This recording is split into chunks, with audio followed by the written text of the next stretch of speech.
Wouldn't have wanted to get in quite as quickly as he has, but he'll have to wait until he is on strike. The dreaded wide, the extra ball getting a wicket. Smith looking just a little bit rusty, has to be said. Now then.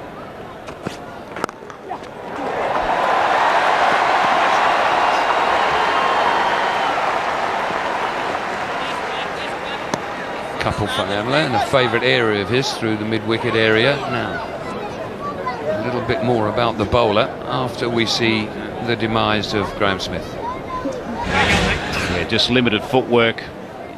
Yeah, front foot needed to go right across to the line and get a good stride forward, and it was a reluctant step forward, and the bat and the gloves were hanging out there. Big inside edge. Cummins. Pace, and he has got some gas, this lad. He's the second youngest Australian to ever represent Australia in international cricket, behind Ian Craig, who was 17. That's a long time ago. This lad's just 18 years old, and Tom knows a lot about him. He's seen him recently out in India in the Champions League, and obviously back in South Africa, in Australia I should say, but everybody very excited about him. Yeah, Jackers, there's big raps for this young kid. He burst onto the scene in the KFC Big Bash, and he really has had a significant impact. But Bollinger having the impact in his first over, taking the big wicket of Graeme Smith.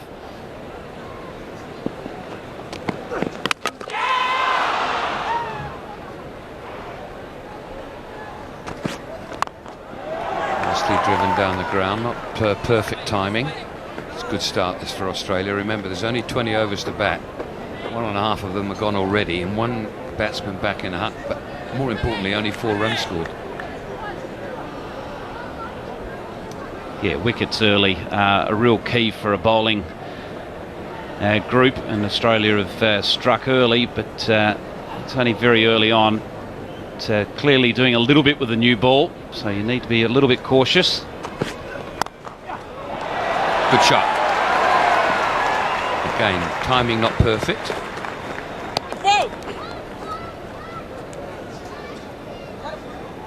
I think the other thing to consider too, Jackers, is the batsmen have got to get used to the pace of the wicket too. This is early season.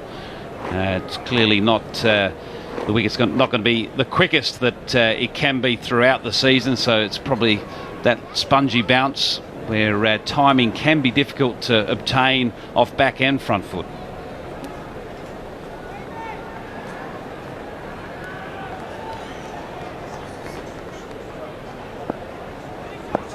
Colin Ingram to receive his first delivery, and off the mark straight away. It's not a big difference between Norton. His 3 overs just costing him 19.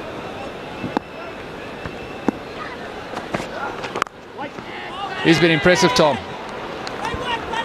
He has, he's only just 18, and he just seems to have a mature head on his shoulders. He's adjusted to conditions pretty well. He recently played for New South Wales Blues in the Champions League, and he was very effective there on the Indian pitches. He learnt to bowl in the different conditions over there. And pretty clever for someone so young. He varies his pace pretty well when he lets it go. He gets up to the 150 mark, so that's good, but he's also got a very good change of pace. Yeah, it's a big change of pace. His slower ball's around about 110, so it's a real big change up. So it's a big adjustment for the batsmen when they're sort of sitting back waiting for it to come through at high 140s, 150, and then suddenly you get this ball that's ballooning down at you. These are the different speeds he's bowled here in the Champions League. Just gives you an indication of the real extreme change-ups. His line is pretty good as well as one that was well straight down on the leg side, but apart from that, very good. Chance for a wicket here. That's gone way up in the air. Comfortable catch and taken, so valuable wicket. The breakthrough comes. JP Duminy, he played pretty well. Yeah, slower ball. We were just talking about the change of pace that Pat Cummins is bringing to the table, and this one here, another slower ball. Duminy looking to take it leg side, but only managing to get it to go straight up in the air, and Watson completing a good catch. So an excellent innings by JP Duminy. He goes for 67. It's 133 for 4. Could this be 2-2 for Cummins? And it is. David Miller holding out to deep mid off, so that's disappointment from South Africa's perspective. Yeah, significant wicket, and to have both the established batsmen out now with only 8 balls remaining, it's a real blow. 150 was definitely on the cards, but it's now going to be questioned. Warner's very safe with the overhead catch. Miller goes, good innings for 20. It's 133 for 5. So Jan Botha, he's going to face a hat-trick delivery. Plenty of experience, Jan Botha, so he'll be well aware of the situation. Robin Peterson is in as well now. Nicely played by Jan Botha. Oh, in the misfield. So welcome boundary for South Africa. Disappointment from Australia's perspective. They had such a good over and they didn't need that. Yeah, bad miss out there at deep backward point. O'Keefe, the fielder out there, just overrunning the ball. No, it's Sean Marsh, I should say. Left-hander as well.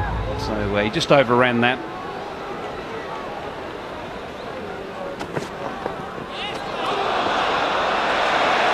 Wide called. Bouncer, that was just too short.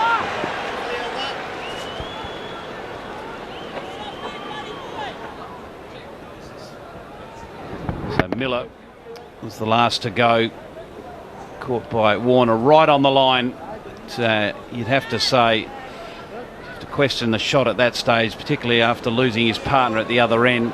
It's always nice to have an established batsman seeing the innings right through to maximise your score.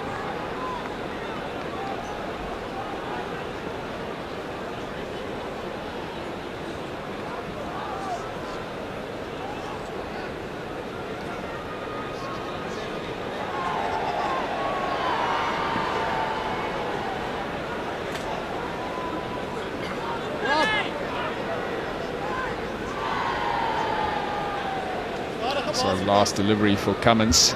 So had a pretty successful evening with the ball.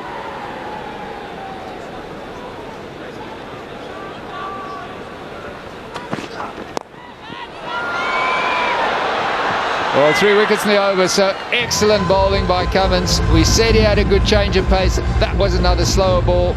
So terrific stuff by the young Australian fast bowler. Yeah, real bonus. Not only the wicket, but it's a dot ball as well. At this stage of the innings, wicket's important, but also the runs.